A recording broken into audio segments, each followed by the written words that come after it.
Fala, gente, tudo bem? Sejam bem-vindos mais uma vez ao canal Matemática com o Rubão. Eu sou o professor Rubem Carneiro e essa é a nossa segunda parte da aula sobre função afim.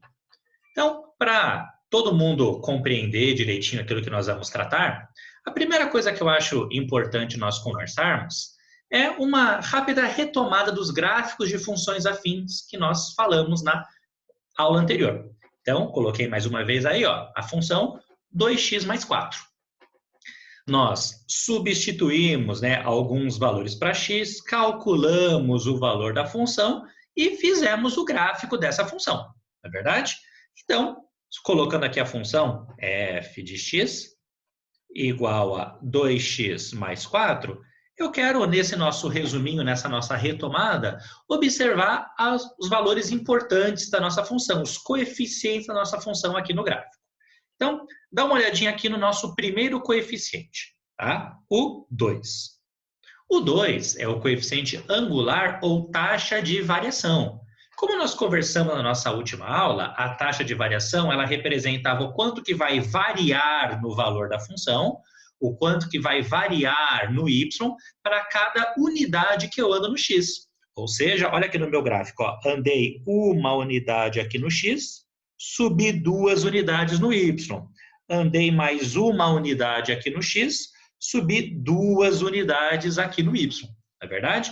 Repara que eu poderia até fazer isso de maneira mais larga. Como assim? Olha só, andei 2 unidades no x, eu vou subir agora 4 unidades no y.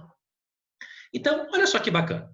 Se você der uma olhadinha aqui, pensando aqui nos nossos triângulozinhos menores, eu sei que eles são triângulos retângulos, já que é horizontal e vertical. Eu sei que aqui, ó, eu andei uma unidade no x e andei 2 unidades no y. Não é verdade?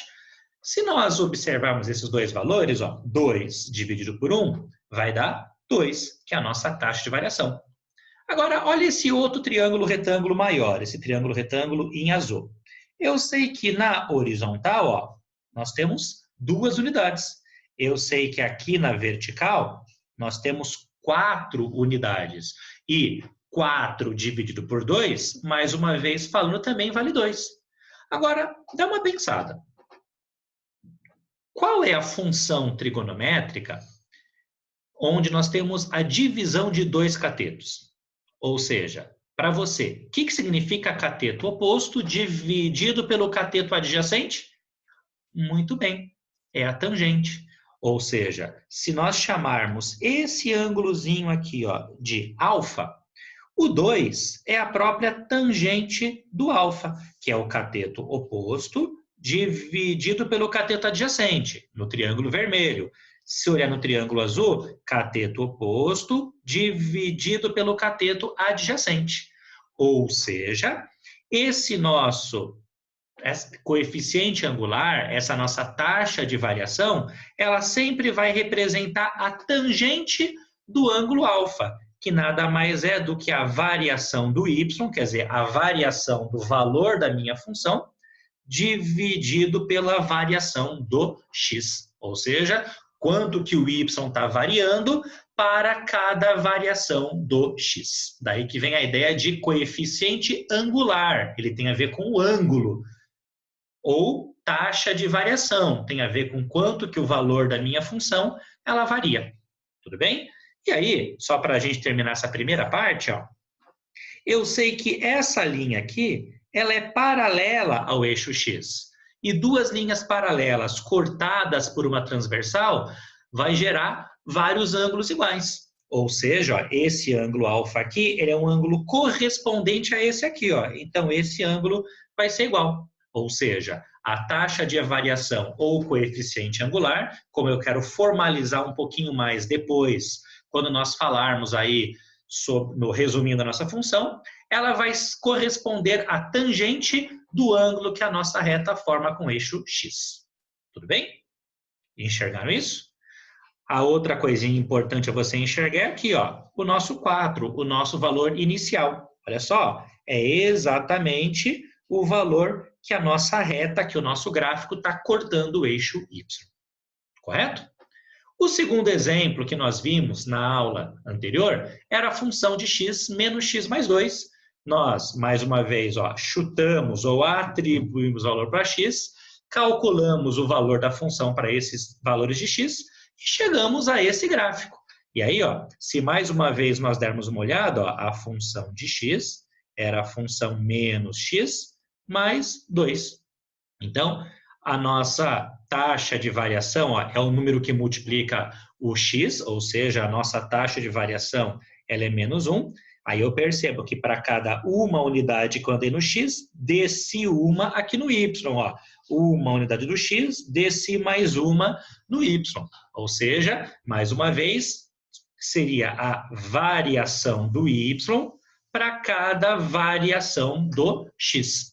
Correto? E o nosso termo independente, o nosso coeficiente linear é o 2. E olha aqui no meu desenho, ó, é exatamente onde a função corta o eixo y. Tudo bem? Feito isso, nós conseguimos fazer alguns exercícios analisando o gráfico da nossa função. Então, olha só, coloquei o gráfico de uma função afim qualquer. Como é que eu sei que é uma função afim? O gráfico vai ser uma reta.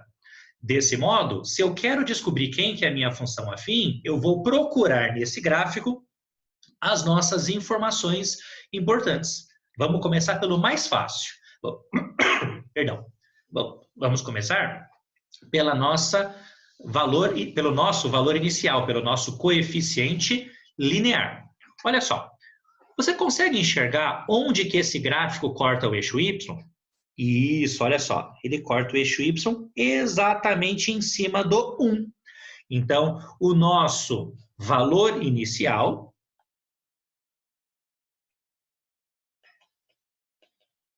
ou o nosso coeficiente linear, que normalmente nós usamos a letrinha B para representá-lo, é o número 1. Tudo bem? Agora falta o outro coeficiente, o coeficiente angular ou taxa de variação. Para você achar o coeficiente angular ou taxa de variação, eu vou pensar na variação do x e na variação do y, sempre em pontinhos que eu conheço aqui no meu gráfico. Então, olha só, por exemplo, ó, do B para o C, a variação do x, ó, ele saiu do número 1 e foi para o número 2, ou seja, a variação do x é 1. Do B para o C, a variação do y, ó, ele saiu do número 3 para o número 5, então a variação é 2. Desse modo, a nossa taxa de variação ou o nosso coeficiente angular, que normalmente nós representamos pela letra A, ele vai ser sempre variação do y dividido pela variação do x. A variação do y é 2, a variação do x é 1, ou seja, 2.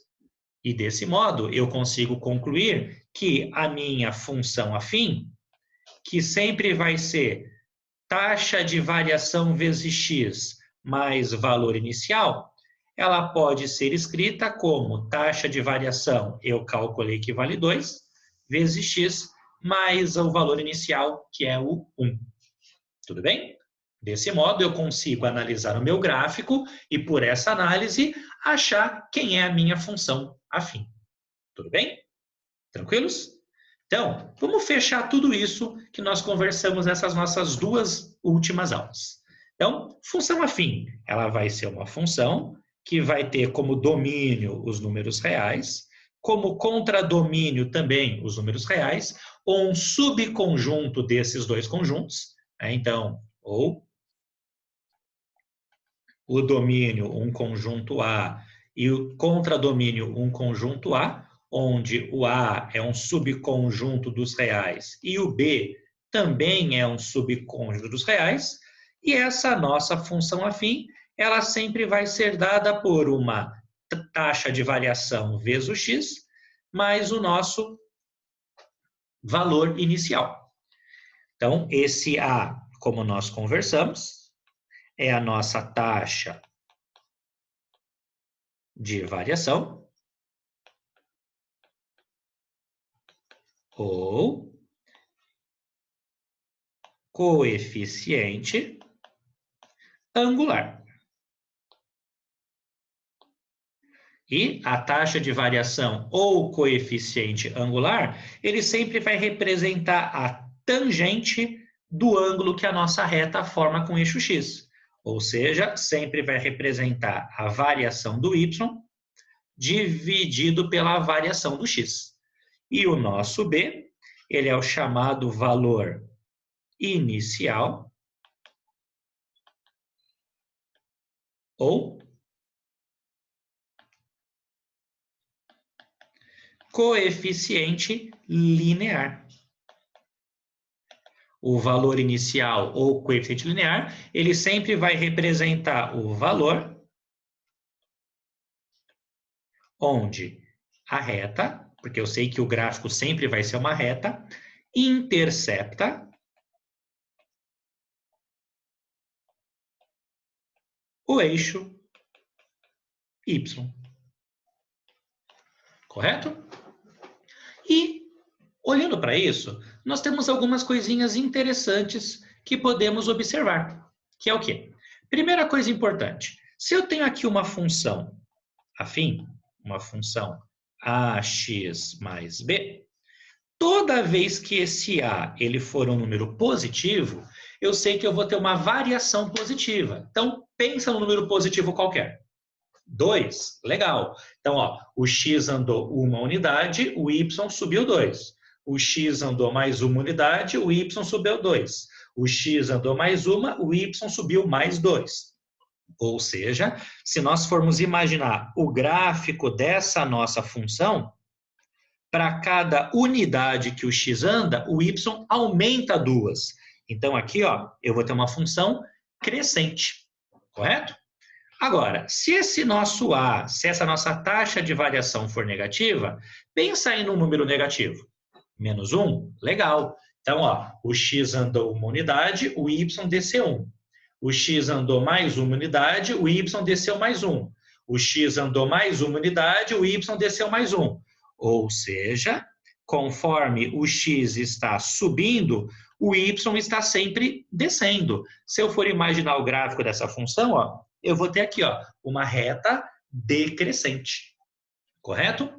Além disso, acontecem outras coisinhas bastante importantes. Imagine que nessa função afim, o a seja igual a zero.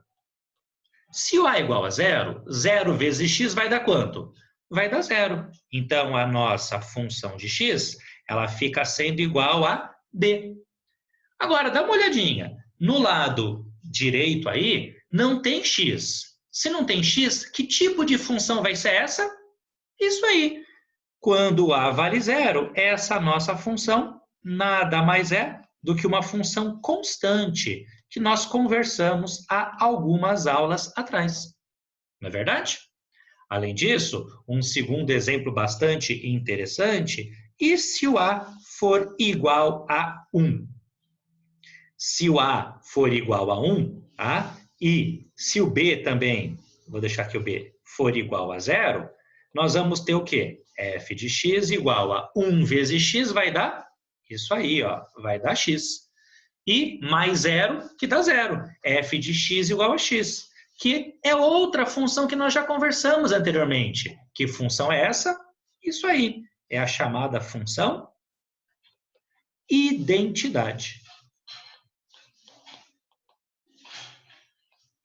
E, por fim, imagina agora, num terceiro exemplo, se o b é igual a 0, e aí não importa qual seja o valor do a, tirando o a igual a 0, obviamente, tá? O que vai acontecer com a nossa função?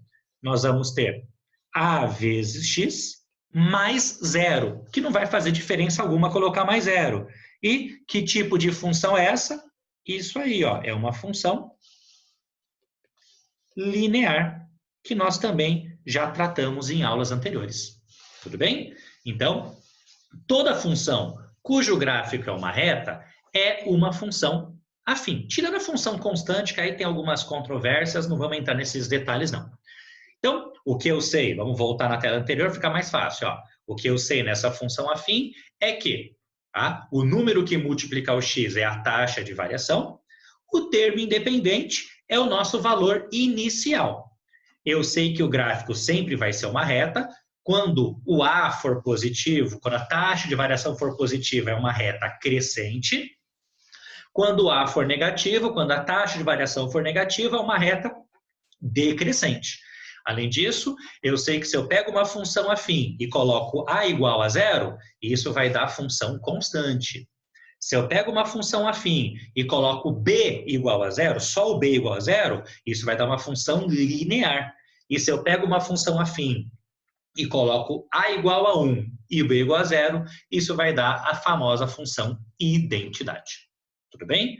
Com isso, nós concluímos tudo o que você precisa saber sobre funções afim. Então, a nossa aula termina aqui. Eu aguardo vocês na próxima aula. Um abraço a todos e até lá!